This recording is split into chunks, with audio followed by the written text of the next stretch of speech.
Hi, everyone. Welcome back to Tune in English. How are you doing today? So glad you're here. Consistency is key to improving, and you're doing great. Today, I'll share a short story about my friend Sarah. She started wondering, is her boyfriend cheating? You'll hear her emotional journey and real English idioms like red flag or trust your gut. We'll explain these later. Stay until the end to learn them. Ready? Repeat after me for pronunciation practice. If you love stories that teach, like this video and subscribe for more. Now, let's dive into Sarah's story. Sarah and her boyfriend Liam seemed perfect together. They met at a coffee shop 2 years ago. Sarah was head over heels for Liam instantly.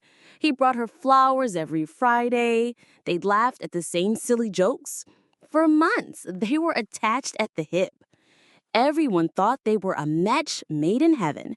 Last summer, Sarah moved in with Liam. She told me, "I've never been happier." They cooked dinner together every night.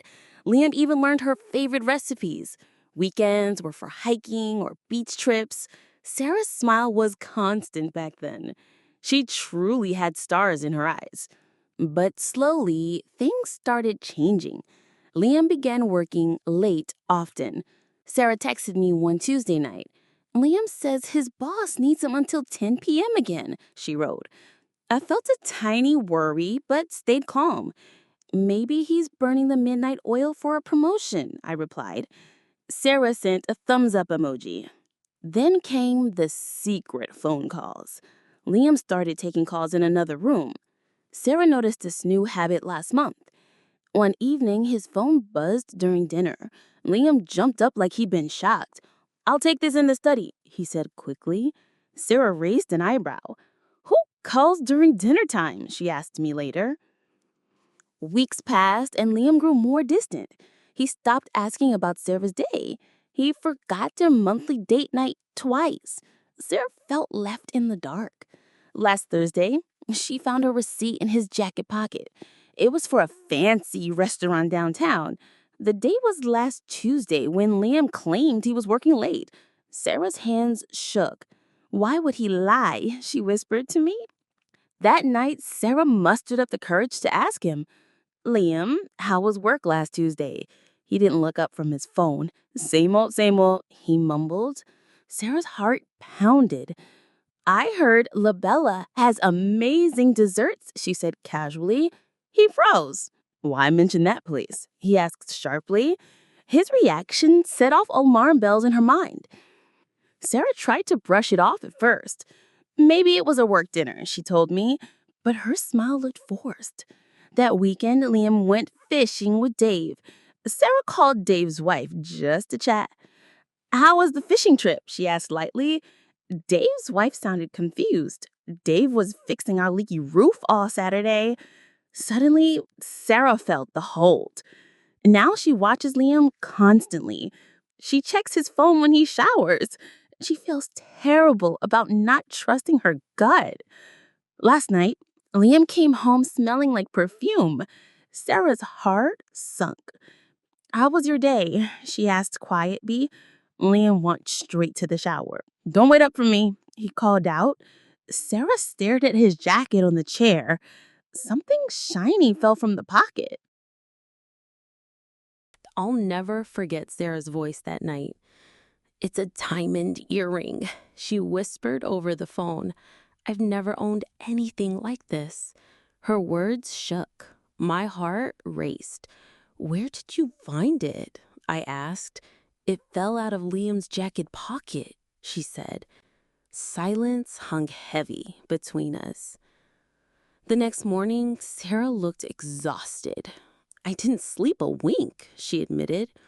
Liam acted completely normal. He made coffee and kissed her cheek. "Big meeting today, babe," he said cheerfully. Sarah forced the smile. She decided to play it cool. But inside, she was on pins and needles. Later, Sarah examined the earring closely. It was elegant and expensive looking. Definitely not mine, she muttered.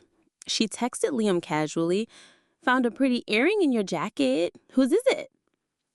He didn't reply for hours. When he did, his message was odd. Must be Mom's. She borrowed that jacket last week. Sarah knew this was a red flag. Liam's mom lived across the country. She visited 6 months ago, Sarah told me, frowning. Why would her earring be in his pocket now? I gently said, trust your instincts here. Sarah sighed. I feel like I'm going in circles. That Friday, Liam worked late again. Sarah drove past his office at 8 p.m. His parking spot was empty. Her hands gripped the steering wheel. Where are you really, Liam? She whispered. She called him, pretending to check in. Just finishing up some reports, he claimed. Sarah heard laughter and clinking glasses in the background. Sarah started noticing small changes. Liam suddenly password protected his laptop. He turned his phone away when texting. Once she walked into the room and he closed tabs like lightning. What were you looking at? She asked. Liam shrugged. Just sports news. One rainy Tuesday, Sarah bumped into Liam's coworker, Maya. Great to see you, Maya said warmly. How was Liam's birthday dinner at La Bella? Sarah froze. Liam's birthday was last month. He told her he wanted a quiet night at home. Maya kept talking. We all chipped in for his gift that you like to watch. Sarah's face felt hot. He loved it, she lied. That night, Sarah confronted Liam. Maya mentioned your birthday dinner at La Bella. Liam's face turned pale. Oh, that? It was just a work thing, he stammered. I didn't want to bore you with shop talk. Sarah stared at him. You lied to me, Liam. He got defensive immediately. Why are you snooping around? He snapped. Sarah's eyes filled with tears. I found a woman's earring in your pocket. Liam threw his hands up. I told you, it's Mom's. Then call her right now, Sarah challenged. Liam hesitated. She's probably asleep, he mumbled. Sarah shook her head. It's 7 p.m. in California. Liam stormed out, saying he needed air. Sarah sat alone in their dark apartment. She scrolled through his social media quietly. A tagged photo caught her eye. Liam was at a concert last Saturday, the night he'd said he was helping Dave move. In the comments, a woman named Elena wrote, Had a blast with you. Sarah's breath hitched. She clicked Elena's profile.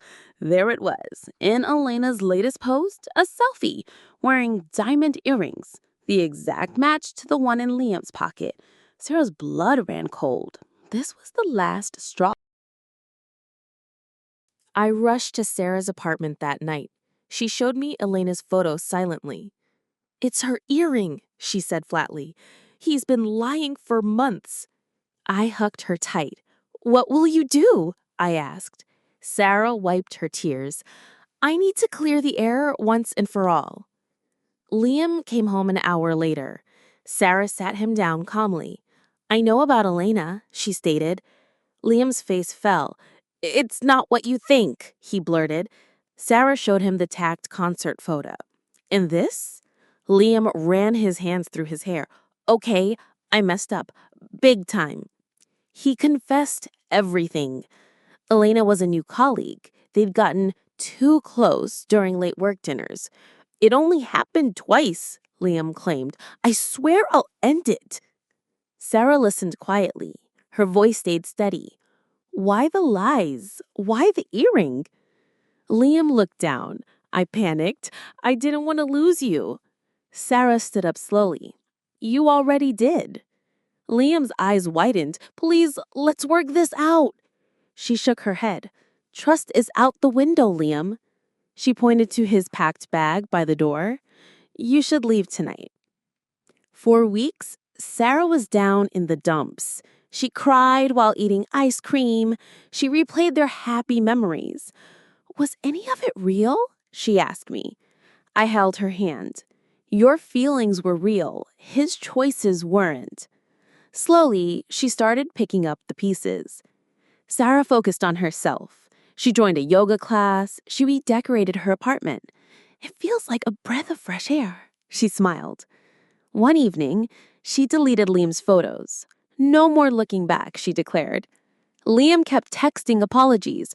I'll go to counseling. I'll quit my job. Sarah blocked his number. Some things can't be fixed, she told me. I dodged a bullet. 3 months later, Sarah's eyes sparkled again. She started painting, something she'd abandoned for Liam. I forgot how much joy this brings me, she laughed. We celebrated her birthday at La Bella, the restaurant that started it all. New memories only, she toasted. Last week, Sarah bumped into Liam at the supermarket. He looked nervous. How are you? He asked. Sarah smiled politely. I'm great, actually. Liam shuffled his feet. I miss us. Sarah shook her head gently. That chapter's closed, Liam. Adley walked away. Sarah squeezed my arm. You know what's funny? She asked. I'm thankful. I raised an eyebrow. Thankful? She nodded. His lies set me free. Now I know my worth. Today, Sarah's apartment is full of her art. She adopted a rescue dog named Hope. Best listener ever, she grins. She even started online dating, taking it slow. No more ignoring red flags, she jokes. Sometimes she still feels sad, but mostly she's stronger. I trust my gut now. And when she talks about Liam, no anger, just calm. He taught me what I don't want. Just yesterday, Sarah showed me a painting she made. It's a woman standing in sunlight, broken chains at her feet. She tiled it, "The truth sets you free." Okay, friends, we've walked through Sarah's emotional journey. Now, let's unpack those real-life English phrases you heard. I'll explain each one clearly, give you the story context again, and a fresh example. Ready? Let's dive in. Phrase 1. Head over heels, meaning deeply in love. Story example. Sarah was head over heels for Liam instantly. Extra example. When Anna met Marco, she fell head over heels in 2 weeks. Phrase 2. Attached at the hip, meaning always together. Story example. For months, they were attached at the hip. Extra example. In college, my sister and I were attached at the hip. Phrase 3. Burning the midnight oil, meaning working late. Story example. Maybe he's burning the midnight oil for a promotion. Extra example. She's burning the midnight oil to finish her project. Phrase 4. Left in the dark, meaning not informed. Story example. Sarah felt left in the dark. Extra example. When plans changed, they left me in the dark. Phrase 5. Red flag, meaning warning sign. Story example. Sarah knew this was a red flag. Extra example. Not answering direct questions is a red flag in relationships. Phrase 6. Trust your gut, meaning believe your instinct. Story example. She felt terrible about not trusting her gut. Extra example. Trust your gut if a job offer seems too good to be true. Phrase 7. On pins and needles, meaning extremely nervous. Story example. She was on pins and needles. Extra example. Waiting for exam results, I was on pins and needles. Phrase 8. The last straw, meaning final unacceptable thing. Story example. This was the last straw. Extra example. When he forgot her anniversary, it was the last straw. Phrase 9. Clear the air. Meaning, resolve tension. Story example. I need to clear the air once and for all. Extra example. Let's talk to clear the air after our argument. Phrase 10. Dodged a bullet. Meaning, avoided disaster. Story example. I dodged the bullet. Extra example. Not buying that broken car? You dodged a bullet. Phrase 11. Down in the dumps. Meaning, feeling depressed. Story example. Sarah was down in the dumps. Extra example. After losing her phone, she was down in the dumps all week. Phrase 12. Breath of fresh air. Meaning, a new, refreshing change. Story example. It feels like a breath of fresh air. Extra example. Moving to the countryside was a breath of fresh air. Amazing job sticking with us today. Now, make these phrases yours. Try using one this week. Remember, you can download the full story and all examples for free. Link below. If this helped you, please give us a thumbs up. It supports our channel. Subscribe and hit that bell so you never miss our weekly lessons. Comment your favorite phrase below. Was it dodged a bullet or red flag? Can't wait to hear. Keep shining, keep practicing, and remember, every step counts. See you in the next video. Bye for now.